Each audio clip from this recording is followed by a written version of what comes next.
আজকের ভিডিওটা খুবই গুরুত্বপূর্ণ একটা কন্টেন্ট। যারা আমরা নতুন বিজনেস শুরু করেছি বা যারা আমরা জব করি, যারা ডিজিটাল প্ল্যাটফর্মে কাজ করি, বিশেষ করে মেটা অ্যাড নিয়ে কাজ করি আমরা, বা যারা নতুন বিজনেস স্টার্ট করবো আমাদের পেজে কীভাবে ক্যাম্পেইন রান করবো আমরা পেজ লাইকের জন্য, বা আমরা ইনস্টাগ্রামে কীভাবে আমরা আমাদের ফলোয়ার বাড়াবো, এই সংক্রান্ত বিষয় নিয়ে আমরা মোটামুটি সবাই একটা প্রবলেমের মধ্যে থাকি। আপনি জানেন যে যারা নতুন বিজনেস শুরু করেছেন বা যারা অলরেডি একটা বিজনেস 1 বছর 6 মাস ধরে করছেন, যাদের পেজে লাইক নাই বা ইনস্টাগ্রামে ফলোয়ার নাই, তাদের সেলের ইনক্রিজের জন্য কিন্তু পেজ লাইকটা অনেক বড় একটা ইম্পর্টেন্ট। তো মেটা প্রচুর আপডেট নিয়ে আসে, রিসেন্টলিও মেটার অনেক বড় একটা আপডেট আছে। আমরা আজ থেকে আরও কিছুদিন আগে, 6 মাস আগে যেভাবে ক্যাম্পেইনগুলো রান করতাম, মেটা অ্যাড থেকে আমরা ফেসবুক পেজ লাইক আর ইনস্টাগ্রাম ফলোয়ার কীভাবে বাড়াবো, তো এটার একটা পরিবর্তন আছে। এই দুটা বিষয়টাকে আলাদা আলাদা সেপারেট করে ফেলেছে মেটা। আমি পুরো ভিডিওতে বিষয়টা ডিসক্রাইব করব। তো চলেন ভিডিওটা শুরু করি, বেশি সময় নেব না। আপনি যেটা স্ক্রিনে দেখতে পাচ্ছেন এটা একটা অ্যাড ম্যানেজার, যেটা হচ্ছে যে মেটা অ্যাড ক্যাম্পেইন সেকশন। এখান থেকে আমরা ক্যাম্পেইন রান করতে পারি। আপনারা অলরেডি যারা জানেন যে ক্যাম্পেইনের 3টে সেকশন থাকে, একটা ক্যাম্পেইন, একটা অ্যাড সেট, একটা অ্যাড। আর মেটা অ্যান্ড্রোমেটা নিয়ে আমি বলেছিলাম লাস্ট ভিডিওতে, এটা ডিসকাস করব। তো পরে হয়তো কোনো একটা ভিডিওতে আমি এটা নিয়ে একটা ক্যাম্পেইন তৈরি করে দেখাবো যে কীভাবে মেটা অ্যান্ড্রোমেটা কাজ করে, বা মেটা অ্যান্ড্রোমেটা জন্য আমরা কীভাবে ক্যাম্পেইনগুলো রান করতে পারি, যেখান থেকে আপনি ভালো একটা পারফরমেন্স নিয়ে আসবেন। কারণ বিকজ এখন এই সময়টাতে আমরা প্রচুর অ্যাড স্পেন্ড করছি, বাট কাঙ্ক্ষিত রেজাল্ট পাচ্ছি না। টার্গেট অডিয়েন্সগুলোকে আমরা যেতে পারছি না, রিচ করতে পারছি না, কারণ মেটার প্রচুর আপডেট আছে রিসেন্টলি, যে কারণে অনেকেরই সেল কমে গেছে। যাকে এই বিষয়টা নিয়ে আমি অন্য একটা ভিডিওতে আপনার সাথে আলোচনা করবো ইনশাআল্লাহ। তো চলেন আমরা একটা ক্যাম্পেইন ক্রিয়েট করি, যে কীভাবে আমরা ইনস্টাগ্রাম এবং ফেসবুক পেজে লাইকের জন্য বা লাইক বাড়ানোর জন্য আমরা কীভাবে অ্যাড সেট করব। ফাইন। তো আপনি নর্মালি এখানে আসবেন, আপনার যে অ্যাডস সেকশন যেটা আছে অ্যাডসে আসবেন। তো এখানে আসার পর আপনি এখান থেকে পাবেন এই যে ক্যাম্পেইন নামে যে সেকশনটা আছে, ক্যাম্পেইনে ক্লিক করলে আমরা এই ইন্টারফেসটা দেখতে পাবো। ফাইন। এরপর আমরা ক্রিয়েট সেকশনে গেলাম। আরেকটা যে বিষয়টা হচ্ছে, আপনি যেটা দেখতে পাচ্ছেন আমার ড্যাশবোর্ডে, এটা ক্যাম্পেইন চলছে অলরেডি, 3টার মতো ক্যাম্পেইন অ্যাক্টিভ আছে এখানে। তো এখান থেকে আপনি যদি দেখেন যে আমার যদি এটা টুডে রেজাল্ট, তো আজকের রেজাল্টে এটা লিডের জন্য ক্যাম্পেইন চলছে, যেখানে আমার পার লিডে 52 সেন্ট করে খরচ হচ্ছে। গতকালকে একটা ক্যাম্পেইন রান করেছি, এটা ক্যাম্পেইন শুরুর দিকটা একটু রেজাল্টটা একটু হাই থাকলেও আস্তে আস্তে রেজাল্টটা কমে যাবে। পার ডে $40, একটাতে আছে পার ডে $50, একটা আছে পার ডে $15। ওকে। তো আপনি যদি একটু আমরা যদি লাস্ট 30 ডেজ দেখি, তো তখন আপনি দেখতে পাবেন যে অনেকগুলো ক্যাম্পেইনই ছিল, কিছু ক্যাম্পেইন বন্ধ করা হয়েছে, কিছু ক্যাম্পেইন অ্যাক্টিভ আছে। এটা যাই হোক, এগুলো নিয়ে হয়তো কোনো একটা অন্য একটা ভিডিওতে ডিসকাস করতে পারবো, আমরা করব। তবে যারা আমরা অনলাইনে প্রোডাক্ট নিয়ে কাজ করছি সেলের জন্য, তাদের জন্য কিন্তু এই বিষয়গুলো খুবই গুরুত্বপূর্ণ, কারণ অ্যাটলিস্ট তারা জানে যে প্রতিদিন কী পরিমাণ টাকা স্পেন্ড হচ্ছে তাদের, বাট সেল নেই। ওকে। যাই হোক, চলেন আমরা কথা না বাড়াই, আমরা জাস্ট ক্রিয়েটে যাব। তো ক্রিয়েটে আসার পরে দেখেন এখানে চুজ এ বাইং টাইপ, এখানে চুজ এ ক্যাম্পেইন অবজেক্ট আছে অনেকগুলো। আপনি অলরেডি অবজেক্টগুলো জানেন। যদি আমি অবজেক্টগুলো ব্রিফ করতে চাই অনেকটা টাইম লাগবে, তো আমরা ডিরেক্ট ছোটো করে একটা ভিডিও তৈরি করে ফেলি জাস্ট পেজ লাইকের জন্য। সো আপনি এঙ্গেজমেন্ট যে সেকশনটা দেখতে পাচ্ছেন, এগুলো প্রতিটা সেকশনে কিন্তু আলাদা আলাদা কাজ। ওকে। তো আমরা এঙ্গেজমেন্ট সেকশনটাতে যাব, এই অবজেক্টটা চুজ করব। তো আপনি দেখেন যে এঙ্গেজমেন্ট যদি আমরা অবজেক্টটা চুজ করি, তাহলে বলতেছে যে মেটা বলতেছে যেটা যে যদি আমরা এঙ্গেজমেন্ট সেকশনটা নেই আমরা চুজ করি, তাহলে আমরা মেসেজ করতে পারবো, messaging, video view, post engagement, page like আর ইভেন্ট। আমাদের দরকার কিন্তু পেজ লাইক। পেজ লাইক আর ইভেন্টে যদি আমরা স্পন্সর বা campaign graph, video view, post engagement, conversation, call, আমরা এই সমস্ত আমাদের যে অ্যাকশন বাটন বা আচ্ছা আমরা এই আমাদের যে সেকশন, এই অবজেক্টগুলো আমরা করতে পারবো, আপনার সেকশনগুলো চুজ করতে পারবো। যাই হোক, তো আমরা এঙ্গেজমেন্টে গেলাম, কন্টিনিউ। এখানে আসার পর আমরা ম্যানুয়াল এঙ্গেজমেন্ট ক্যাম্পেইনে যাব, কন্টিনিউ। এখানে এসে আমরা একটা ক্যাম্পেইনের নাম দিলাম, লাইক আপনি আপনার মতো করে হচ্ছে নাম দেবেন। আমি দিলাম সাপোজ পেজ লাইক। ওকে। দেন আপনি নিচে চলে আসবেন, আসার পরে এখানে দেখেন লেখা আছে campaign budget, ad set budget. তো আমরা এখান থেকে আমরা ক্যাম্পেইন বাজেটটা আমরা সেট করে দিতে পারবো। তো আপনি এভরি ডে কত ডলার খরচ করবেন আপনার এই ক্যাম্পেইনের, এটা কথা বলছে। তো আমি এখানে সাপোজ পার ডে $50 করে সেট করলাম, বা $10 করে দিলাম পেজ লাইকের জন্য, ফাইন।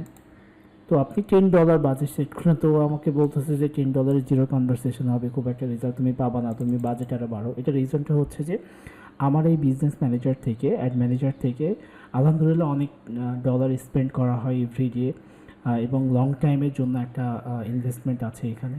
তো এই জন্য ওরা নর্মালি হচ্ছে আমাকে দেখাচ্ছে না তুমি ছোটো অ্যামাউন্ট দিয়ে রেসপন্স পাবে না, আপনাকে এই প্রবলেমটা করবে না, বা যদি এরকম কোনো ইস্যু আসে তারপর আপনি নেক্সট করে যাবেন, কোনো ইস্যু নেই। লাইক আমি $50 দিয়ে আগাচ্ছি সাপোজ, ওকে। তো দেখেন $50 যখন আমি দিচ্ছি তখন ওরা কিন্তু আর প্রবলেম করছে না। আচ্ছা, তো এরপরে আপনি যেটা করবেন যে নেক্সট করে যাবেন, আপনি $5 দিতে পারেন, আপনি $10 দিতে পারেন, এটা ডিপেন্ড করবে আপনার পেজের গ্রোথের উপরে, আপনার বিজনেসের উপরে। তবে প্রথমের দিকে আপনি আগে টেস্ট করে দেখবেন, আগে অনেকগুলো ইনভেস্ট করার দরকার না, আপনি আগে দেখবেন যে আপনার রেজাল্ট কেমন আসতেছে।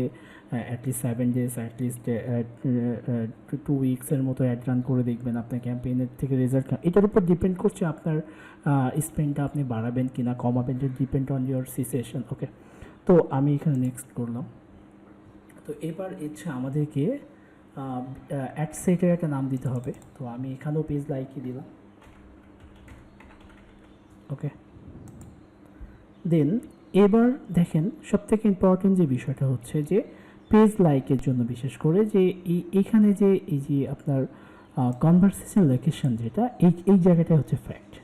যে আগে আমরা যেটা করতাম যে অন ইউর অ্যাড, এই অন ইউর অ্যাড বাটনটা সেকশনটা চুজ করার পরে নিচে এসে আমরা বলে দিতাম যে আমার কোন পেজ থেকে আমি পেজ লাইকটা নেব। তো এই সেকশনটা মেটা হচ্ছে সেপারেট করে ফেলেছে, মেটা বলতেছে যে না তুমি এবার নিচে চলে এসো, যে Instagram or Facebook, gate people to engage with your Instagram profile, Facebook page or both. তো আমরা যদি পেজ লাইকটা নিতে চাই তাহলে আমাদেরকে ইনস্টাগ্রাম আর ফেসবুক এই সেকশনটা চুজ করতে হবে। আপনি যখন এই সেকশনটা আমরা যখন চুজ করব, আপনি একটু খেয়াল করে দেখবেন আমরা কনভারসেশন লোকেশনটা দিয়েছি কিন্তু ইনস্টাগ্রাম আর ফেসবুক, আরেকবার খেয়াল করেন এই সেকশনটা। এরপরে বলতেছে পারফরমেন্স গোল, এই জায়গাটাই হচ্ছে মূলত কাজ। এবার এই সেকশনে আপনি চুজ, এই দুটো সেকশনের উপর ডিপেন্ড করতেছে আপনার মানে পেজ লাইকটা বা ফলোটা কোথায় যাবে। এটা বলতেছে maximum number of Instagram profile or Facebook page visitor, আর এটা হচ্ছে maximum number of page like. আচ্ছা, প্রথম সেকশনটা নিলে আপনি পেজ ভিজিটার একটা বাটন পাবেন যেখানে আপনি ইনস্টাগ্রাম এবং ফেসবুক দুটাতেই যাবে, তবে উপরের সেকশনটা ম্যাক্সিমাম নাম্বারটা যাবে হচ্ছে ইনস্টাগ্রাম ফলোয়ারের জন্য, আর নিচের সেকশনটা হচ্ছে অন্য পেজ লাইকের জন্য। এখন আমরা যদি শুধুমাত্র পেজ লাইকটা নেই, যেহেতু বাংলাদেশে ইনস্টাগ্রাম ইউজার কম, সো আপনার সেলটা যেহেতু ফেসবুক থেকে আসে, বা আপনার যদি টার্গেট হয় ফেসবুক পেজের অডিয়েন্স গ্রো করা, তাহলে আপনি ডেফিনেটলি ফেসবুক পেজ নেবেন। তবে এখানে একটা বিষয় নোট রাখবেন যে ইনস্টাগ্রামের অডিয়েন্সরা জেনুইন হয়। যারা ইনস্টাগ্রাম থেকে আপনার অর্ডার আসে, বা ইনস্টাগ্রাম থেকে যারা আপনার মেসেজ করবে, ইনস্টাগ্রাম থেকে যারা আপনাকে লিড দেবে, বা ইনস্টাগ্রাম থেকে যারা আপনার পার্সেসে অ্যাড টু কার্ট করবে, তারা যদি 10 জন আপনাকে যদি হিট করে ওয়েবসাইটে অ্যাড টু পার্সের জন্য, সেখান থেকে 8 জন ব্যক্তি দেখবেন পার্সেস করছে। মানে এটার কনভার্সন রেশিওটা খুবই ভালো, যদি আপনি দেখেন রিটেনশনটা ভালো ইনস্টাগ্রামে। সো আপনি ইনস্টাগ্রামটাকেও কিন্তু আলাদা করার কোনো সুযোগ নেই। তো আমি এখান থেকে ফেসবুক পেজটাই দেখাই, বা আমি দুটাই দেখাচ্ছি, একটা দ্বারা আপনার বুঝতে সুবিধা হবে আরও। যে আমি যদি প্রথম সেকশনটা চুজ করি, নিচে চলে আসি আমরা। তো আপনি এখান থেকে আপনার ফেসবুক পেজটা চুজ করবেন, আপনি কোন পেজে, আমার এখানে বেশ কিছু পেজ দেখাচ্ছে, আমার এই বিজনেস ম্যানেজারে অনেকগুলো পেজ অ্যাড করা আছে। তো আপনি আপনার পেজটা চুজ করবেন যে পেজে আপনি নেবেন, ওকে। এরপর আপনার নিচে আসার পর ডেস্টিনেশন সেকশনটাতে আপনি দেখতে পারবেন যে আপনার ফেসবুক পেজ এবং ইনস্টাগ্রাম দুটাই কানেক্ট আছে, ওকে। উপরের সেকশনটা হচ্ছে ইনস্টাগ্রাম প্রোফাইল এবং নিচেরটা হচ্ছে ফেসবুক পেজ, ওকে। এখানে আমাদের কোনো কাজ নেই, আপনি নিচে চলে আসেন।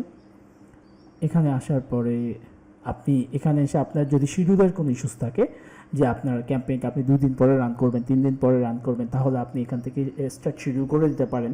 এবং আপনার ক্যাম্পেইনে যদি কোনো সময়সীমা থাকে সেটাও আপনি এন্ডিং ডেটে এসে বলে দিতে পারবেন যে আমি এই ক্যাম্পেইনটা এত তারিখ থেকে এত তারিখ পর্যন্ত চালাবো, এরপর আমি আর চালাবো না, অটোমেটিক বন্ধ হয়ে যাবে। ওকে, আর তবে এটা না করাই ভালো যে আপনার ক্যাম্পেইনটা লিমিটেড না করে দিয়ে মেটাকে আপনি যত বেশি মেটাতে আসেন না লিমিটেড করবেন না ততই প্রবলেম।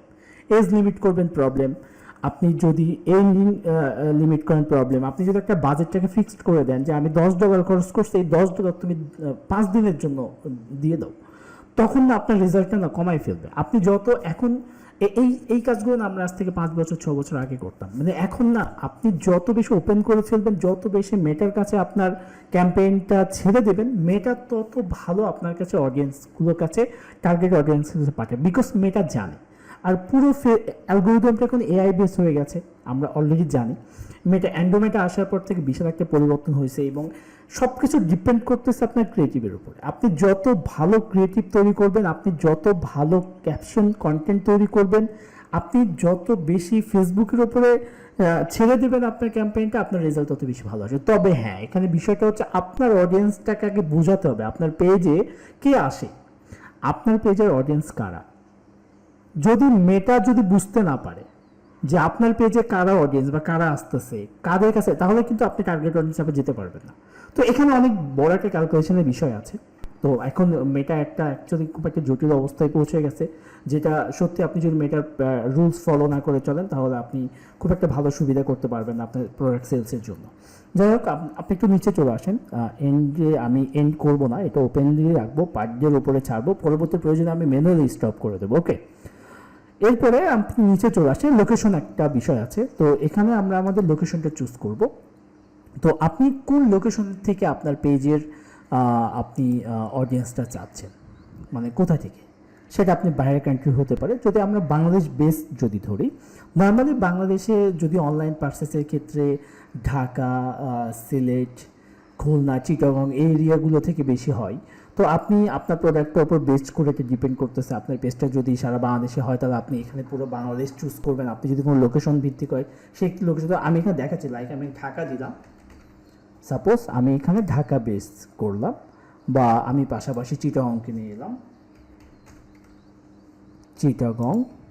ওকে, আমি চাচ্ছি এই দুটা এলাকা থেকে, এই দুটা লোকেশন থেকে আমার পেজে এই দুটা লোকেশনে আমার একটা ক্যাম্পেইন রান হবে এবং এই দুটা লোকেশনের আমার টার্গেট অডিয়েন্সের মানুষগুলো আমার পেজে লাইক বা ফলো করবে। ফাইন, এরপর আপনি নিচে চলে আসেন।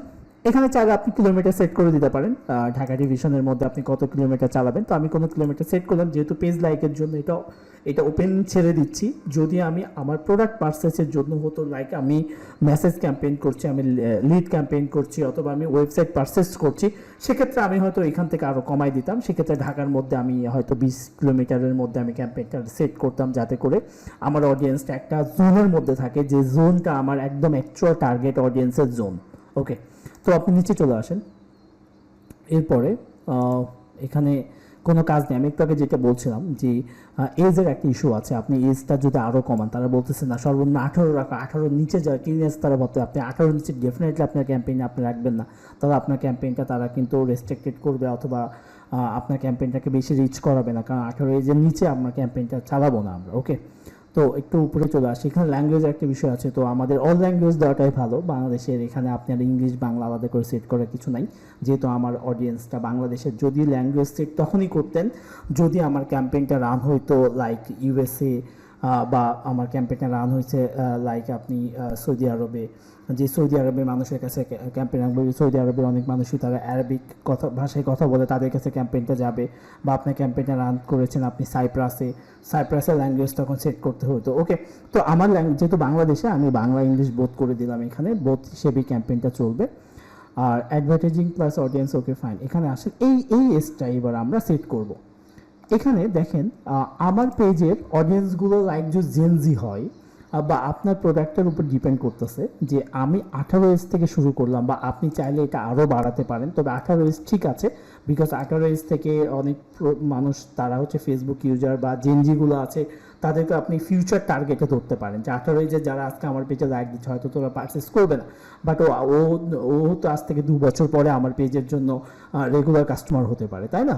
তো আপনি এখানে আসার পরে সিম্পলি যেটা করবেন যে আপনার টার্গেট প্রোডাক্টের উপর ডিপেন্ড করে। তো আমি এখানে 40 পর্যন্ত দিলাম, 40 এজে পর্যন্ত বা 35 পর্যন্ত দিতে পারেন আপনি।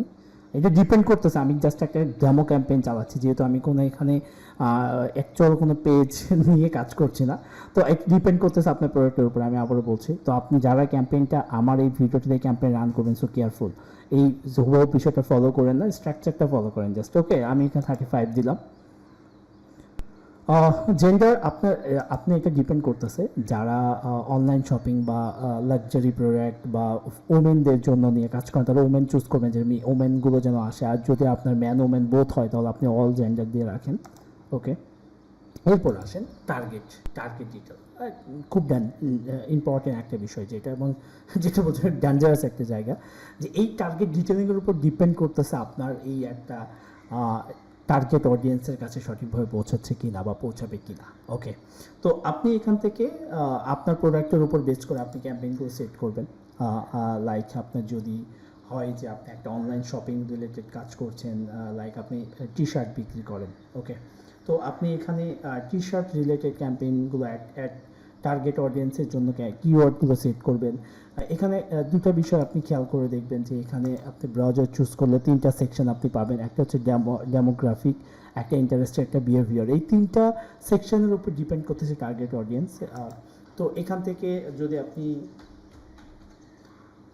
অনলাইন শপিং রিটেল মানে অনলাইন রিলেটেড যারা প্রোডাক্ট পারচেস করেন, ডেফিনেটলি তারা এই কিওয়ার্ডগুলো সেট করতে পারেন। এরপরে হচ্ছে আপনি যদি টি শার্ট রিলেটেড হয়, আপনি টি শার্ট লিখে সার্চ করলে আপনি দেখবেন টি শার্টগুলো বা ক্লোথিং ব্র্যান্ড রিটেল বা অনেকগুলো আপনি কিওয়ার্ড পাবেন। এই বিষয়গুলো নিয়ে আমি ভিডিও লেন্দি করতে চাচ্ছি না, যে আমি টার্গেট কিওয়ার্ড ডিটেলগুলো দেখাবো আপনাকে, আপনি এগুলো সেট করে ফেলবেন, দেন হচ্ছে পরে চলে আসবে নিচে।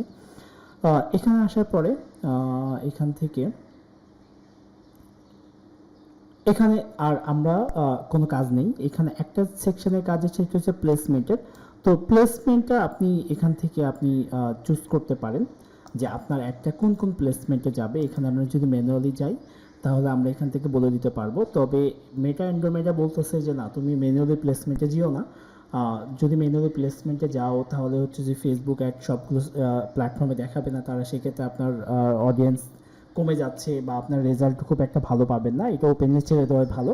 তো আমরা এটা মেটা অলরেডি রেকমেন্ডও করতেছে, যদিও আগে আমরা আজ থেকে বছরখানেক আগেও আমরা হচ্ছে আপনার ম্যানুয়াল প্লেসমেন্ট করতাম, বাট দরকার নেই। আপনি যদি ম্যানুয়াল প্লেসমেন্ট করেন, আজকে জিনিস খেয়াল করে দেখবেন এখানে আপনার ক্যাম্পেইনের স্কোর অলরেডি কমে যাবে, 87% হচ্ছে। তো আমরা যদি ম্যানুয়াল প্লেসমেন্ট না করি সেক্ষেত্রে দেখেন আমাদের প্রায় 100% স্কোর উঠতেছে, ঠিক আছে? তো এখান থেকে এবার আপনি নেক্সট করে দেবেন। তো আমি এখান থেকে কপি করে নেই, ইজি হবে। নেক্সট, এরপর আমি আবার আমার অ্যাডের নাম দিলাম, অ্যাড নেম দিলাম, লাইক দিস, লাইক, ফাইন। এরপরে আপনি একটু মনে করে দেখেন, আমি দুটো সেকশন আমরা দেখেছিলাম। তো আমরা যদি ম্যাক্সিমাম ইনস্টাগ্রাম এবং ফেসবুক দুটো চুজ করি তাহলে আমাদের কিন্তু ভিজিট পেজ নামে একটা অপশন আসতেছে। আমার কিন্তু এক্সকিউজ মি, ডিরেক্ট কিন্তু পেজ লাইক বা ফলো বাটনটা আসতেছে না। হ্যাঁ, এখানে আছে কিন্তু ভিজিট পেজ। তো আমরা যদি আরেকটা সেকশন আপনি একটু খেয়াল নোট রাখবেন, এখানে আমরা যদি আবার এখানে চলে আসি, দেখেন এই যে maximum number of Instagram follow, এটা আমরা চুজ করেছি, ভিজিট পেজ নামে বাটনটা আমরা পাচ্ছিলাম ওখানে, কল টু বাটন, ব্যাকশন বাটন, যেটা আমরা যদি maximum number of page like choose করি এবং আমরা যদি নেক্সট করি তাহলে আপনি এবার খেয়াল করে দেখেন, এবার কিন্তু ফলো বাটনটা চলে আসছে বা লাইক বাটনটা আসবে, ঠিক আছে? তার মানে আমার এবার একটা ডিরেক্ট ফেসবুকের বাটনটাতে মানে এখানে ক্লিক করলে আমার পেজে ফলো বা লাইক বাটনটা চলে আসবে। তো এখানে এই দুটো সেকশনটা আমার মনে হয় আপনি অলরেডি বুঝতে পেরেছেন যে পারফরমেন্স গোল সেকশনটাতে যদি আপনি ইনস্টাগ্রামে নেন এবং ফেসবুক বোথ নেন তাহলে আপনি maximum number of Instagram Facebook page visitor দেবেন। আর যদি বলেন না শুধুমাত্র ফেসবুক পেজে নেব, তবে maximum number of Facebook page এটাই আপনি নেবেন, এই সেকশনটা আপনি চুজ করবেন। ওকে, নেক্সট চলে। তাহলে এখানে আসার পরে এখানে যেটা বলতেছে যে আমাদের এবার ক্রিয়েটিভ দিতে হবে, এবং এই ক্রিয়েটিভের উপর ডিপেন্ড করতেছে আপনার একটা কাদের কাছে পৌঁছাচ্ছে বা কোন অডিয়েন্স, বিকজ মেটা অ্যান্ড্রোমেডা অবশ্যই আপনার ক্রিয়েটিভের দিকে ফোকাস করে। তো আমি এখানে ক্রিয়েটিভ সেকশনে গেলাম না, আপনি আপনার মতো করে এখানে ইমেজ চুজ করবেন। তবে এখানে একটা বিষয় নোট রাখবেন যে অ্যাড যখন আমরা ক্রিয়েটিভ দিব তখন যেন আমাদের ভার্সনটা আমরা দিই। সবাই যেটা কি করে যে একটা ইমেজ আপনি আপলোড করে দেন, ওই ইমেজটাকে 3টা ভার্সনে ফেসবুক কিন্তু আলাদা আলাদা করে ফেলে, ক্রপ করে ফেলে। এতে করে আপনার ক্রিয়েটিভের যে কোয়ালিটিটা আছে সেটা নষ্ট হয়ে যায়। সবসময় 3টা ভার্সন রাখবেন ক্রিয়েটিভ, সেটা ইমেজ হোক আর ভিডিও হোক। 3টা ভার্সন, একটা হচ্ছে আপনার 1080 যেটা 1:1 বলছি আমরা, যে এই সাইজে একটা ইমেজ রাখবেন। একটা আপনার রিল সাইজের একটা ইমেজ রাখবেন, একটা আপনার ইউটিউব সাইজের ইমেজ রাখবেন। ওকে, এইটাকে হচ্ছে ভার্সন। এই 3টা ভার্সনের ইমেজ সবসময় আপনি আপনার ক্যাম্পেইনে রাখবেন, সেট করবেন। এতে করে কি হবে যে আপনার ক্রিয়েটিভের কোয়ালিটি ভালো থাকবে এবং প্লেসমেন্ট যখন করবে ফেসবুক, আপনার অ্যাডগুলোর প্লেসমেন্টটা সঠিকভাবে সেট হবে এবং আপনার টার্গেট অডিয়েন্সের কাছে প্লেসমেন্ট অনুযায়ী আপনার অরিজিনাল ক্রিয়েটিভটা কোয়ালিটি সম্পূর্ণ হয়ে পৌঁছাবে, যাতে করে আপনার অডিয়েন্স আপনাকে খুব ইজিলি ট্র্যাক করতে পারবে, মেটা আপনার ইমেজগুলোকে সঠিক মানুষের কাছে ইজিলি প্লেস করতে পারবে। আচ্ছা, তাহলে এখান থেকে আপনি আপনার ক্রিয়েটিভ সেট করলেন। এরপরে এখান থেকে আর তেমন কোনো কাজ নেই। আপনার যদি ইভেন্ট হয়, আপনার ট্র্যাকিংয়ে যেটা ওয়েবসাইটে ট্র্যাকিং করবেন আর কি, ঠিক আছে। এরপর হচ্ছে আপনি এটা পাবলিশ করে দেবেন, দেন হচ্ছে আপনার ক্যাম্পেইনটা সেট হয়ে যাবে। তো এটাই ছিল হচ্ছে পেজ লাইকের জন্য একটা ফুল একটা ক্যাম্পেইন সেট আপ। যদিও এটা খুবই ছোট একটা, বাট অলরেডি ভিডিও 21-22 মিনিট হয়ে গেছে। বিকজ একটা বিষয় যখন ডিসক্রাইব করা হয় তখন একটু যদি পূর্ণাঙ্গ ডিসক্রাইব না করা হয় তখন আপনি অনেক কিছু বুঝতে পারবেন না। বিকজ দেখেন, এখানে ক্যাম্পেইন রান করাটাই বিষয় না, টার্গেট অডিয়েন্সের কাছে পৌঁছানোটা হচ্ছে ফ্যাক্ট। বিকজ আপনার প্রতিদিন প্রতি সেকেন্ড আপনার অ্যাকাউন্ট থেকে ডলার কেটে নেবে মেটা, আপনি কোনো রেজাল্ট পাচ্ছেন না। এটা অনেক বড় একটা ভয়ানক একটা ব্যাপার আপনার ব্যবসার জন্য বলেন, অথবা আপনি যদি অন্য কোনো কোম্পানির হয়ে ক্যাম্পেইন রান করেন অ্যাজ এ ডিজিটাল ম্যানেজার হিসেবে, অথবা ফেসবুক অ্যাড ম্যানেজার হিসেবে, অথবা আপনি একজন ফেসবুক এক্সপার্ট হিসেবে যেভাবেই নিজেকে চিন্তা করেন, অথবা একজন ব্যবসায়ী হন, যেটাই করেন না কেন, আপনার কিন্তু অনেক বড় একটা ক্ষতি হচ্ছে। সো আপনাকে সঠিক নিয়ম ফলো করে ক্যাম্পেইনগুলো রান করতে হবে। ওকে, তো আজকে আর কথা বাড়াবো না, এই পর্যন্তই। সবাই ভালো থাকবেন, দেখা হবে পরের ভিডিওতে। আল্লাহ হাফেজ।